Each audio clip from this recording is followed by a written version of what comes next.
అనుభవం లేదని కాంగ్రెస్ ఎమ్మెల్సీ అద్దంకి దయాకర్ విమర్శించారు. అందుకే అసెంబ్లీలో చర్చకు రాకుండా బయట డ్రామాలు చేస్తున్నారని విమర్శించారు. సోమాజిగూడ ప్రెస్ క్లబ్లో కేటీఆర్ ప్రెస్ మీట్ పై కాంగ్రెస్ నేతలు కౌంటర్ ఇచ్చారు. దమ్ముంటే అసెంబ్లీకి కేసీఆర్ను తీసుకుని రావాలని, లేకుంటే దద్దమ్మలా మిగిలిపోతావంటూ కేటీఆర్ను ఉద్దేశించి ఘాటు విమర్శలు చేశారు. కేటీఆర్ స్థాయికి తామే ఎక్కువని, రేవంత్ స్థాయి ఆయనకు లేదని మండిపడ్డారు. ప్రతిపక్షానికి నాయకుడు లేక ఇవాళ ఆయన కొడుకు రూపంలో ఒక పిచ్చి కుక్కలా మాట్లాడుతున్న కేటీఆర్ని చూస్తున్నాం. ఈరోజు కాపలా కుక్కలా ఉంటాన్న కేసీఆర్ లేడు.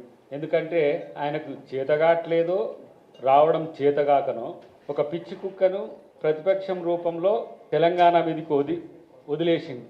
కాపలా కుక్కలా ఉంటా అని చెప్పిన కేసీఆర్ కుటుంబం ఎలా అడవి పందుల్లా రాష్ట్రాన్ని దోచుకొని ఇష్టానుసారం మదమెక్కిన దున్నపోతుల మాట్లాడుతున్న కేటీఆర్ గురించి స్పందించాలంటే కూడా కొంచెం ఇబ్బంది అవుతుంది.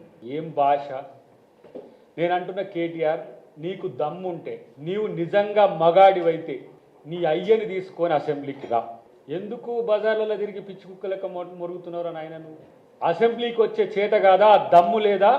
అసెంబ్లీకి వచ్చే దమ్ము లేని దద్దమ్మలి అలా బీఆర్ఎస్ నాయకుల కనీసం ఇంగితం లేకుండా నువ్వు మాట్లాడుతున్న మాట.